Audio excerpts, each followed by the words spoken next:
Hello दोस्तों, स्वागत है आपका दृष्टि आईएएस में। मैं हूं केवल आपके साथ।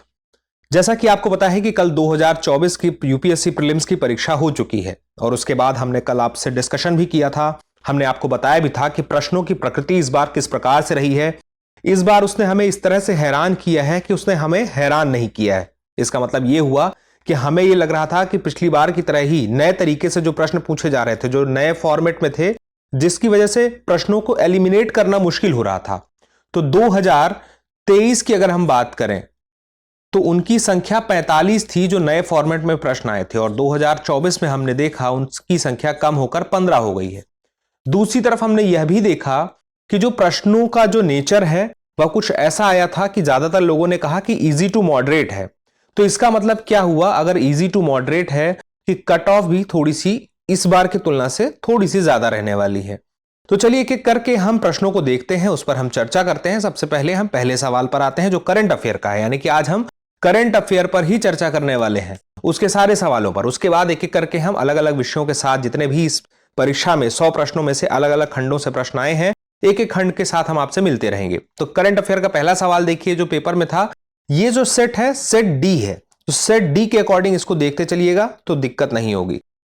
मूलभूत आवश्यकताओं को पूरा करने सहित दूरस्थ क्षेत्रों में स्थानीय जन समुदाय के उत्थान के लिए सेना द्वारा संचालित अभियान या ऑपरेशन को क्या कहा जाता है?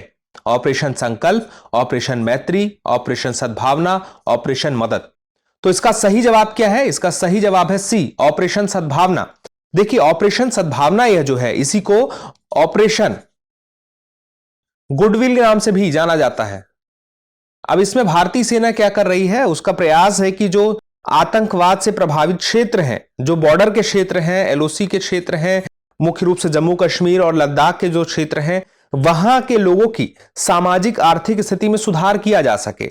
उसके लिए यानी कि उनकी कुछ विशेष जरूरतें हैं, जैसे कि शिक्षा है, स्वास्थ्य है, इसके अलावा कुछ और बुनियादी आवश्यकताएं हैं। उसके लिए जरूरी है कि यह ऑपरेशन चलाया जाए। इस बात को ध्यान में रखते हुए भारतीय सेना ने शुरू किया और वर्ष 1998 से भारतीय सेना की हम यह प्रयास को देखते आ रहे हैं।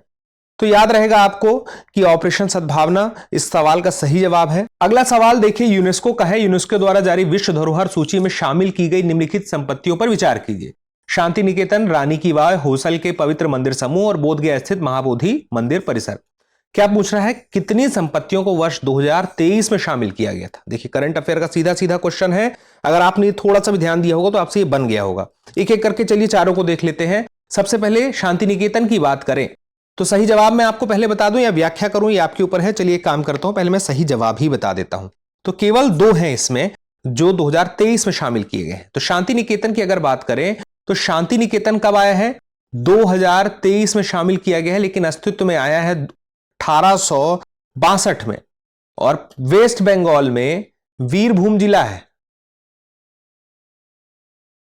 अब यहां पे 1862 में देवेंद्र नाथ टैगोर ने इसकी स्थापना की आश्रम के रूप में। फिर 1901 में उनके पुत्र रविंद्रनाथ टैगोर ने, उन्होंने क्या किया? उन्होंने यहां पे विद्यालय की स्थापना की जो आगे चल के विश्व भारती विश्वविद्यालय बना।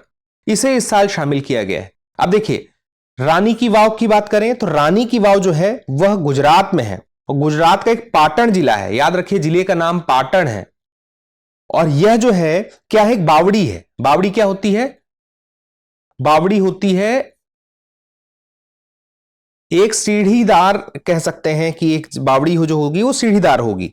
यहां पानी मिलेगा आपको भरा हुआ। अब यह जो है इसकी स्थापना हुई थी बहुत पहले 11वीं शताब्दी के आसपास, लेकिन इसको यूनेस्को में शामिल कब किया गया था? 2014 में। और बात की जाए कि किस नंबर का विश्व धरोहर स्थल है भारत का, तो भारत का 32वां है। और जो ये शांति निकेतन था, ये याद रखिएगा, ये 41वां है। अभी हमें 42 तक भी आना है। अगला देखिए होयसल के पवित्र मंदिर समूह। अब होयसल के पवित्र मंदिर समूह की अगर बात करें तो ये है कहां पे? देखिए कर्नाटक में है। कर्नाटक में भी 3 जगह है। एक है बेलूर, बेलूर के अलावा एक और जगह है हलेबीड, उसके अलावा एक और जगह है, कौन सा है? सोमनाथपुर। यहां के कुछ मंदिरों को मिलाकर के बनता है होयसल पवित्र मंदिर समूह। कब स्थापना हुई थी इनकी? 12वीं से 13वीं शताब्दी के दौरान इनकी स्थापना हुई थी। इन्हें भी विश्व धरोहर सूची में शामिल किया गया भारत के, और 42वें नंबर के हैं। यानी कि अब देखिए 41 में अगर ये था शांति निकेतन, तो 42 में ये है। इसका मतलब क्या हुआ, 2023 में भी शामिल हुआ था। अब बात की जाए इनकी कुछ खासियत की, तो देखो ये ना नागर शैली के कहे जाते हैं, ना द्रविड़ शैली के। इन्हें कहा जाता है कि यह जो है हाइब्रिड है, बेसर शैली के मंदिर है। चलिए अब आगे बढ़ते हैं अगले सवाल की तरफ। अगला सवाल, अभ्यास मित्र शक्ति 2023 संबंध में निम्नलिखित में से कौन से कथन सही हैं? यह भारत और बांग्लादेश के मध्य संयुक्त सैन्य अभ्यास था। इसका प्रारंभ औंध पुणे में हुआ। आतंकवाद विरोधी अभियानों के दौरान संयुक्त प्रतिक्रिया इस अभियान का एक लक्ष्य था। भारतीय वायुसेना इस अभ्यास का एक हिस्सा थी। नीचे दिए गए कूट का प्रयोग कर सही उत्तर चुनिए। 1, 2 और 3, 1, 2 और 4, 1, 3, 4 या फिर 2, 3, 4। अब यहां पे देखिए अभ्यास मित्र शक्ति जो है अभी 2023 में यह जो हुआ है वह कौन सा संस्करण है? 9वां संस्करण है। अब बात की जाए किन दो देशों के मध्य हुआ है, तो यह भारत बांग्लादेश नहीं है, भारत और श्रीलंका है। उसके बाद इसका प्रारंभ औंध पुणे में हुआ, एकदम सही है। आतंकवाद विरोधी अभियानों के दौरान संयुक्त प्रतिक्रिया के लिए हुआ, जिसमें भारत और श्रीलंका मिलकर संयुक्त प्रतिक्रिया के लिए एक अभ्यास कर रहे थे, और यह भारतीय वायुसेना का ही अभ्यास था। इस वजह से हम कह सकते हैं कि पहला वाला तो देखिए गलत है सीधे सीधे, लेकिन दूसरा वाला, तीसरा वाला, चौथा वाला, ये 3 सही हैं। तो यहां पे जो विकल्प है उसके आधार पर सही उत्तर क्या होगा? सही उत्तर होगा डी। अब चलिए उसके बाद अगले सवाल पर आते हैं। अगला सवाल है, निम्नलिखित में से कौन द इंडिया वे और वाई भारत मैटर्स पुस्तकों के लेखक हैं? भूपेंद्र यादव, नलिन मेहता, शशि थरूर या सुब्रमण्यम जयशंकर? अब देखिए सही जवाब इसका क्या है? सही जवाब है डी, सुब्रमण्यम जयशंकर ने वाई भारत मैटर्स और इसके अलावा द इंडिया वे नाम की किताब लिखी है।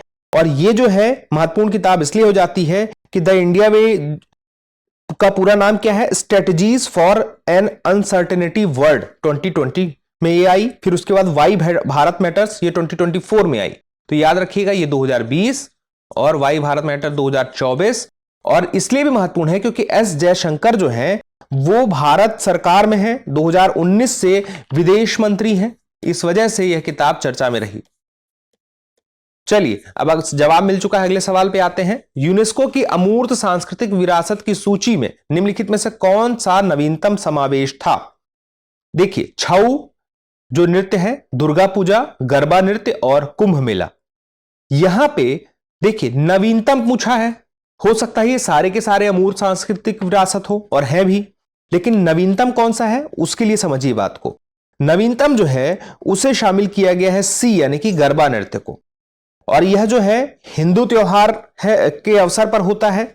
अब नवरात्रि के अवसर पर मुख्य रूप से किया जाता है। यूनेस्को ने 2023 में इसे शामिल किया। अब बात की जाए गुजरात का जो है, याद रखिएगा गुजरात का जो गरबा है 2023 में शामिल होता है अमूर्त सांस्कृतिक विरासत में, और इसके साथ कितने हो जाते हैं? 15 सांस्कृतिक विरासत हो जाती हैं। अमूर्त सांस्कृतिक विरासत, मूर्त तो अलग है 42, लेकिन यहां पर अमूर्त की बात करें तो 15 है। अब उसमें छऊ नृत्य की बात करें, जैसे हमने गरबा तो देख लिया 2023 में। अब उसके बाद छऊ की बात करें तो छऊ 2010 में शामिल हुआ। उसके बाद दुर्गा पूजा की बात करें तो 2021 में, और उसके बाद कुंभ मेले की बात करें तो यह 2017 में अमूर्त सांस्कृतिक विरासत में शामिल हुआ। चलिए अगले सवाल की तरफ आते हैं। निम्नलिखित कथनों पर विचार करना है आपको। कथन 1, हाल ही में यूरोपीय संसद ने the net zero industry act को मंजूरी दी। कथन 2, यूरोपीय संघ वर्ष 2040 तक कार्बन तटस्थता यानी कि न्यूट्रलिटी प्राप्त करने का आशय रखता है, और इसके लिए उसका लक्ष्य उस समय तक अपनी सभी स्वच्छ प्रौद्योगिकी विकसित करना है।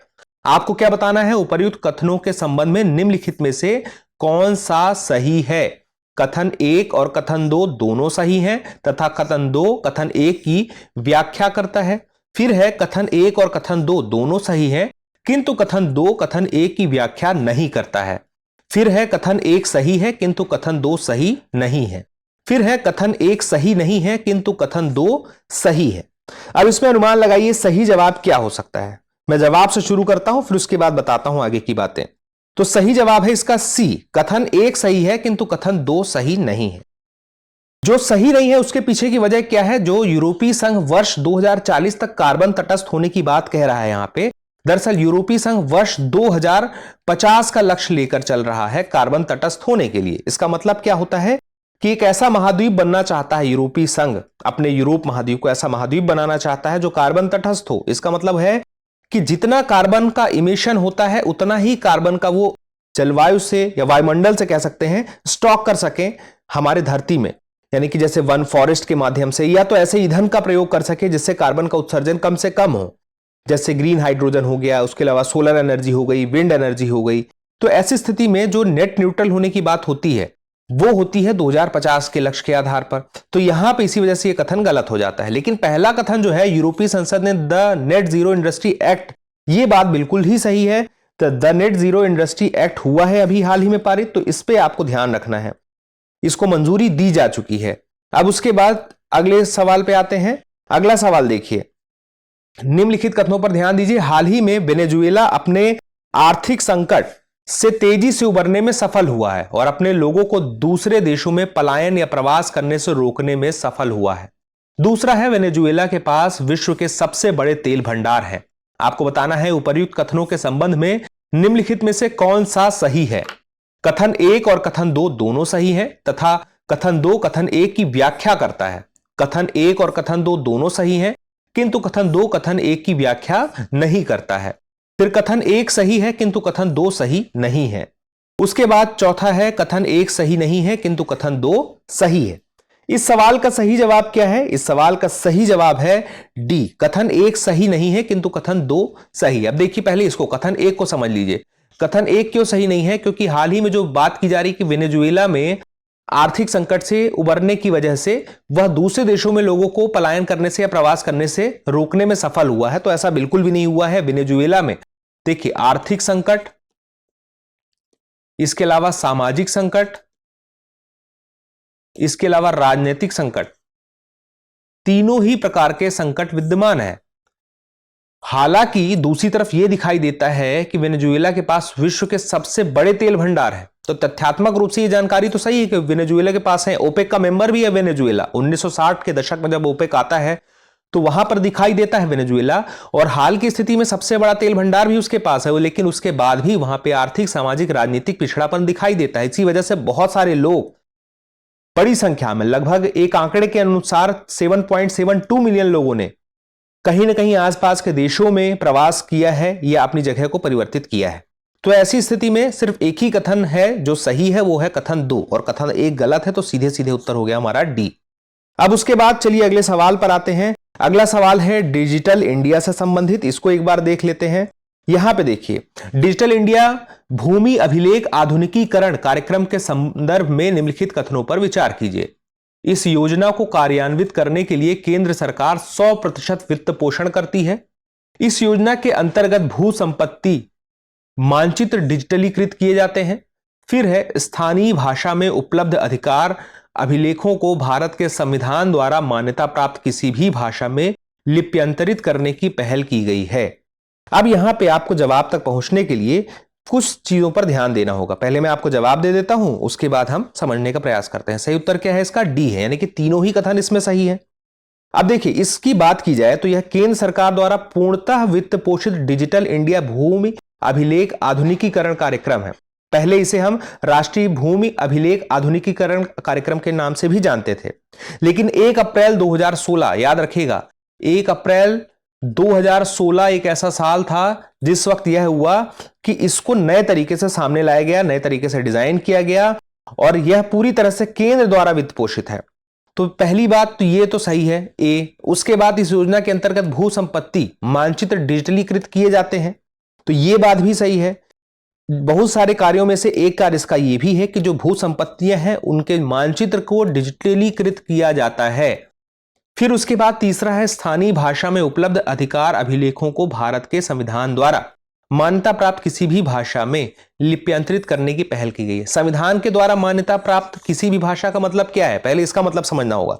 संविधान के द्वारा मान्यता प्राप्त भाषा वो है जो अनुसूची, गेस कीजिए कौन सी अनुसूची है? अनुसूची 8 में 22 भाषाएं हैं, उनकी बात हो रही है। तो इन 22 भाषाओं में लिप्यंतरण होता है, मिलता है डेटा, और यह किसके माध्यम से हो रहा है? जो सीडैक है, जिसको हम क्या बोलते हैं, centre for development of advanced computing, Pune के माध्यम से यह पूरा हो रहा है। तो तीसरा वाला भी सही है, तीनों सही है, इसीलिए उत्तर हो गया डी। अब अगले सवाल की तरफ आते हैं। प्रधानमंत्री सुरक्षित मातृत्व अभियान के संदर्भ में निम्नलिखित कथनों पर विचार कीजिए। यह योजना किसी भी सरकारी स्वास्थ्य सुविधा केंद्र में गर्भावस्था की दूसरी और तीसरी तिमाही में महिलाओं को प्रसव पूर्व चिकित्सा देखभाल सेवाओं के लिए न्यूनतम पैकेज और प्रसवोत्तर 6 महीने की स्वास्थ्य चिकित्सा देखभाल सेवा की गारंटी प्रदान करती है। फिर है, इस योजना के अंतर्गत कुछ विशिष्टताओं वाले निजी क्षेत्र के स्वास्थ्य देखभाल सेवा प्रदाता स्वेच्छा से नजदीकी सरकारी स्वास्थ्य सुविधा केंद्रों में सेवाएं प्रदान कर सकते हैं। अब इस सवाल के जवाब को जानने के पहले हमें यह प्रधानमंत्री सुरक्षित मातृत्व योजना का संबंध किससे है, इस बात को समझना होगा, तभी हम सही जवाब तक पहुंच पाएंगे। देखिए, यह जो योजना है, इसका मुख्य लक्ष्य क्या है? जो भी महिलाएं हैं जो प्रेग्नेंट हैं, उनके लिए यह योजना है। उनको प्रसव पूर्व जो चिकित्सा मिल सकती है। प्रसव पूर्व की चिकित्सा का मतलब क्या हो गया? यानी कि जो देखभाल है, जैसे कि उन्हें कौन सी दवाइयां उस वक्त खानी चाहिए जिससे कि उन्हें उनकी डिलीवरी में कोई परेशानी ना हो, खून की कमी ना हो, तो उस दौरान उनकी देखभाल की जाती है स्वास्थ्य सुविधा केंद्र में। तो यह कब होता है? जो कि गर्भावस्था की दूसरी और तीसरी तिमाही होती है, उस दौरान ऐसा होता है। तो ऐसी स्थिति में याद रखिएगा कि इसका संबंध किससे है? गर्भवती महिलाओं से है।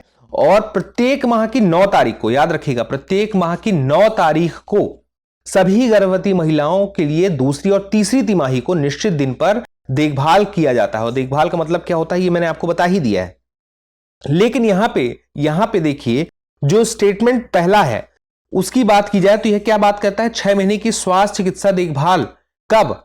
प्रसव पूर्व के बाद प्रसवोत्तर की जो बात करता है, और 6 महीने की बात करता है, वो ऐसा नहीं है। प्रसव पूर्व की बात तक अगर होती बात तो सही होती। उसके बाद देखिए, यहां पे तो दूसरा कथन है, वहां पे भी एक बात तय है कि अगर सहभागिता सुनिश्चित करने की इच्छा है तो वह भी सुनिश्चित की जा सकती है। तो यहां पर यह बात सही है कि इस योजना के अंतर्गत कुछ विशिष्टताओं वाले निजी क्षेत्र के स्वास्थ्य देखभाल सेवा प्रदाता स्वेच्छा से निजी सरकारी स्वास्थ्य सुविधा केंद्रों में सेवाएं प्रदान कर सकते हैं। यह बात भी स्पष्ट है।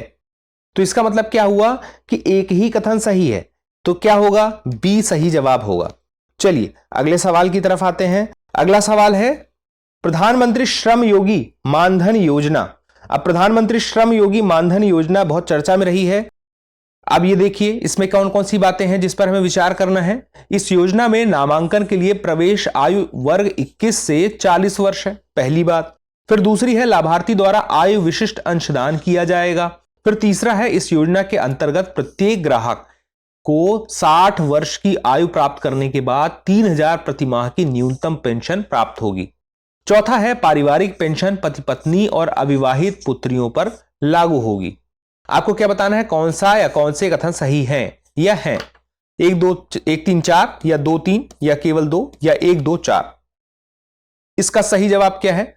अब यहां पे देखना पड़ेगा। देखिए, सबसे पहला स्टेटमेंट देखिए, प्रवेश आयु वर्ग 21 से 40 बोल रहा है। क्या ऐसा पॉसिबल है? नहीं, क्योंकि प्रवेश आयु वर्ग जो श्रम योगी मानधन योजना है, यह जो है असंगठित क्षेत्र से संबंधित है। लेकिन इसमें जो आयु वर्ग है वह क्या है?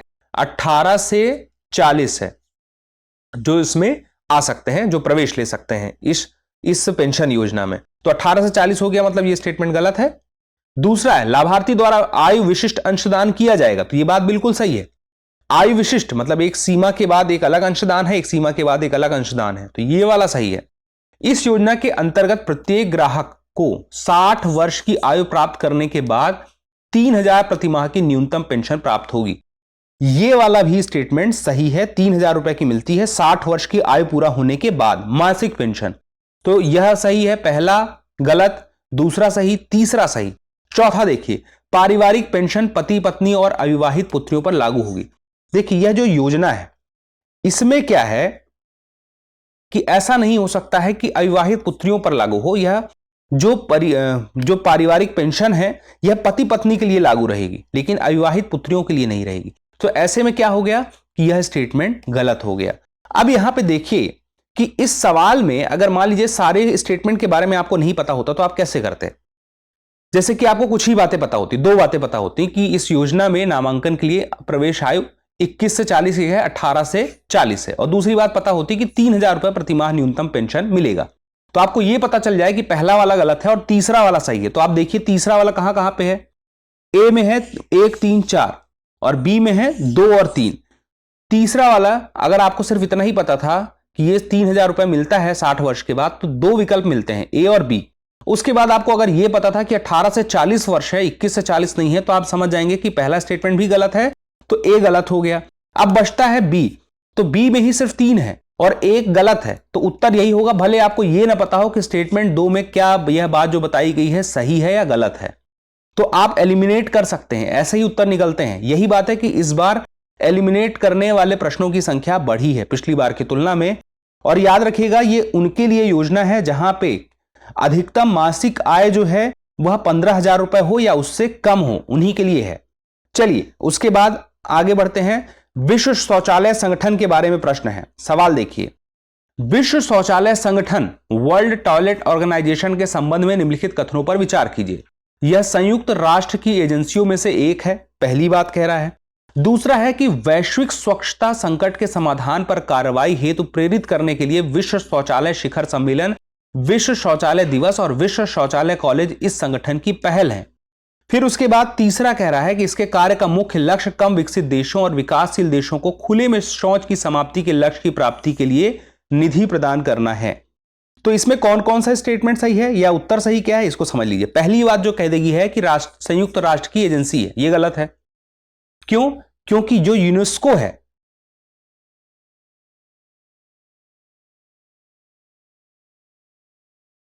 यूनेस्को की कंसल्टेटिव एजेंसी है वर्ल्ड टॉयलेट ऑर्गेनाइजेशन। तो इसका मतलब क्या हुआ कि यह संयुक्त राष्ट्र की नहीं है। उसके बाद इसे किस प्रकार का दर्जा है? कंसल्टेटिव स्टेटस मिला हुआ है, एजेंसी का दर्जा। उसके बाद पहला वाला तो हमारा गलत हो गया। अब तीसरा वाला देख लीजिए जो गलत है, तीसरा वाला भी गलत है, क्योंकि यहां पे जो बात कह रहा है ऐसा नहीं है। इसका जो मुख्य कार्य है वो ये है कि जो जानकारियां हैं, जो भी जानकारी है उसे साझा किया जा सके, जिससे सारी दुनिया में शौचालय या संबंधित साफ सफाई के मामले में जो भी तकनीकी है, जो भी जानकारी है, जो भी जागरूकता है, वह सभी देशों में फैल सके या सभी देशों को उसका पता रहे। तो ऐसी स्थिति में यह स्टेटमेंट गलत है। लेकिन दूसरा वाला आप देखें तो सही है, क्योंकि वैश्विक स्वच्छता संकट के समाधान पर कार्रवाई हेतु यह जो बात कहता है कि विश्व शौचालय शिखर सम्मेलन, विश्व शौचालय दिवस और विश्व शौचालय कॉलेज इस संगठन की पहल है, तो यह बात बिल्कुल भी सही है। तो यहां पे सिर्फ एक ही स्टेटमेंट सही है, वो है केवल 2, यानी कि ए हमारा सही जवाब हो गया। अगला सवाल है, निम्नलिखित कथनों पर विचार कीजिए। सिंह की कोई विशेष प्रजनन ऋतु नहीं होती है।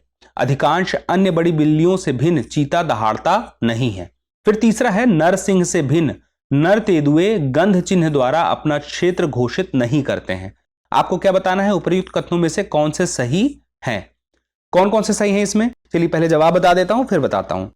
ए इसमें सही जवाब है, यानी कि केवल 1 और 2 ही इसमें सही हैं, 3 इसमें सही नहीं है। अब क्यों है, चलिए बात। सिंह की कोई विशेष प्रजनन ऋतु नहीं होती है। क्यों? क्योंकि हर 2 वर्ष में ये गर्भधारण जो मादा सिंह होती है वो कर सकती है, और गर्भ धारण का जो समय होता है वो 3 से 4 महीने का होता है। उसके बाद बात की जाए तो पहला वाला तो सही हो गया। दूसरा वाला, अधिकांश अन्य बड़ी बिल्लियों से भिन्न चीता दहाड़ता नहीं है, ये बात भी बिल्कुल सही है, क्योंकि जो चीता होता है वह गुर्राने वाली बिल्लियों के उपसमूह से संबंधित है। लेकिन जो सिंह हो गए, बाघ हो गए, जगुआर हो गए, तेंदुए हो गए, ये क्या होता है, इनकी कंठिका ऐसी होती है जिसकी वजह से ये दहाड़ सकते हैं, लेकिन चीता नहीं दहाड़ सकता। तो ऐसी स्थिति में याद रखिएगा, एक फिल्म आई थी जिसमें भी दिखा दिया गया था कि चीता दहाड़ रहा है, बट वो गलत था। तो इसका मतलब क्या हुआ, ध्यान रखना है आपको कि दूसरा स्टेटमेंट सही है। और तीसरा देखिए, नर सिंह से भिन्न नर तेंदुए गंध चिन्ह द्वारा अपना क्षेत्र घोषित नहीं करते हैं, जबकि ऐसा नहीं है। नर और मादा दोनों जो तेंदुआ होते हैं अपने क्षेत्रों को चिन्हित करने के लिए क्या करते हैं, मूत्र की गंध का उपयोग करते हैं। दूसरी बात इसमें यह भी है कि ये जो तेंदुए होते हैं अक्सर घूमते समय अपने चेहरे को या तो कहें गर्दन को आसपास की वनस्पति में रगड़ देंगे, उससे क्या होगा, जो उनकी ग्रंथिका है, उनकी ग्रंथियों से स्त्राव होता है, तो ग्रंथियों से जो स्त्राव होगा, उस स्त्राव के माध्यम से वो अपनी पहचान जाहिर कर देंगे कि यहां पर वो मौजूद है। तो इसका मतलब क्या हुआ, जो चिन्ह छोड़ने की बात है वो बिल्कुल सही है, नर और मादा दोनों छोड़ते हैं तो घोषित नहीं करते हैं वाली बात तो हो ही नहीं सकती है। तो यहां पे क्या हो गया, तीसरा गलत है, पहले दो सही हैं, तो उत्तर हमने बता ही दिया था, ए इसमें सही जवाब है। अगले सवाल की तरफ आते हैं। निम्नलिखित में से कौन सा 100 मिलियन किसानों का सही विवरण है? 100 मिलियन फार्मर्स, देखिए एक पहल है, किसके द्वारा शुरू की गई थी? 4 विकल्प हैं, चारों आपके सामने हैं। यह नेट शून्य कार्बन, प्रकृति सकारात्मक, खाद्य और जल प्रणालियों की ओर संक्रमण को तेज करने के लिए एक मंच है जिसका लक्ष्य किसानों की पुनरुत्थानशीलता में वृद्धि करना है। दूसरा है, यह जैविक पशुपालन के विकास को सहायता देने एवं सशक्त करने में इच्छुक व्यक्तियों और कृषि संगठनों का एक नेटवर्क और एक अंतर्राष्ट्रीय गठबंधन है। तीसरा है, यह एक डिजिटल प्लेटफॉर्म है जो पूरी तरह से सेवा प्रदाताओं के साथ एकीकृत है और ब्लॉकचेन पर निर्मित है, जो क्रेताओं और विक्रेताओं और तीसरे पक्षकारों को शीघ्र और सुरक्षित रूप से उर्वरकों का व्यापार करने की सुविधा प्रदान करता है। और चौथा है, यह एक मंच है जिसका ध्येय किसानों को कृषक उत्पाद संगठनों अथवा कृषि व्यवसाय संघ बनाने के लिए प्रोत्साहित करना, जिससे उन्हें उनके उत्पादों को बेचने के लिए वैश्विक खुले बाजारों में पहुंच प्राप्त करने की सुविधा मिलती है। तो देखिए सही जवाब इसका क्या है, सही जवाब है इसका ए, नेट शून्य कार्बन। हमने क्या कहा, नेट शून्य कार्बन का मतलब क्या है, कार्बन का जितना ही हमारे आसपास के वायुमंडल में उत्सर्जन हो उतना ही हम स्टॉक कर सकें, यानी कि हम ऐसी ऊर्जा का उपयोग कर सकें जिससे कार्बन उत्सर्जन कम से कम हो, और ऐसी प्रणाली का विकास कर सकें जिसमें कार्बन उत्सर्जन सबसे कम हो। तो किसानों के संदर्भ में ऐसी क्या प्रक्रिया हो सकती है, क्या प्रणाली हो सकती है, क्या प्रकृति हो सकती है, क्या कार्य हो सकते हैं, क्या नीतियां हो सकती हैं। इस संदर्भ में WEF क्या है, वर्ल्ड इकोनॉमिक फोरम ने अपनी तरफ से एक इनिशिएटिव लिया 100 मिलियन फार्मर्स, तो उससे संबंधित है, याद रखिएगा। सही जवाब हमें मिल चुका है। अगले सवाल की तरफ आते हैं। नारी शक्ति वंदन अधिनियम के संबंध में निम्नलिखित कथनों पर विचार कीजिए। ये उपबंध 18वीं लोकसभा से प्रभावी होंगे। अधिनियम बनने के बाद यह 15 वर्षों के लिए प्रवर्तन में रहेगा। इसमें अनुसूचित जातियों के लिए आरक्षित कोटे के भीतर अनुसूचित जातियों की महिलाओं के लिए स्थानों के आरक्षण के उपबंध हैं। उपर्युक्त कथनों में से कौन से सही हैं? अब यहां पे देखिए 1, 2 और 3, केवल 1 और 2, केवल 2 और 3 या केवल 1 और 3। सही जवाब इसका पहले बता देता हूं, फिर इस पर हम चर्चा कर लेते हैं। सही जवाब है सी, यानी कि 2 और 3। अब यहां पे देखिए 2 और 3 सही है, पहला क्यों गलत है इस पे देखिए। जो यह नारी शक्ति वंदन अधिनियम है, यह कौन सा है? यह संविधान का 106वां संशोधन अधिनियम है। तो याद रखिएगा कौन सा संशोधन अधिनियम है, 106वां संशोधन अधिनियम है। इसके माध्यम से यह नारी शक्ति वंदन अधिनियम के नाम से भी यह जाना जाता है। इसमें प्रावधान क्या था? तो एक तो हो गया लोकसभा, इसके अलावा लोकसभा के अलावा राज्य विधानसभा, उसके अलावा जो राष्ट्रीय राजधानी क्षेत्र दिल्ली है, यहां की विधानसभा में महिलाओं के लिए 1/3 आरक्षण की व्यवस्था की गई है। इसी कानून में यह बात भी लिखी है कि यह अधिनियम परिसीमन की प्रक्रिया शुरू होने के बाद प्रभावी होगा। तो अगर यहां पे स्टेटमेंट है कि 18वीं लोकसभा से प्रभावी होगा, तो 18वीं लोकसभा का गठन तो अब सामने है, देखिए उसकी बैठक भी होने वाली है। तो इसका मतलब क्या हुआ? इसका मतलब ये हुआ कि पहला वाला तो देखिए यहां पे हमें साफ साफ दिखाई देता है गलत है। दूसरा देखिए, अधिनियम बनने के बाद यह 15 वर्षों के लिए प्रवर्तन में रहेगा। यहां पे एक बात समझिए, यह जो 15 वर्षों के लिए प्रवर्तन में रहेगा, यह साफ साफ स्पष्ट तौर पर कानून में लिखा हुआ है, लिखी हुई बात को हम टाल नहीं सकते हैं।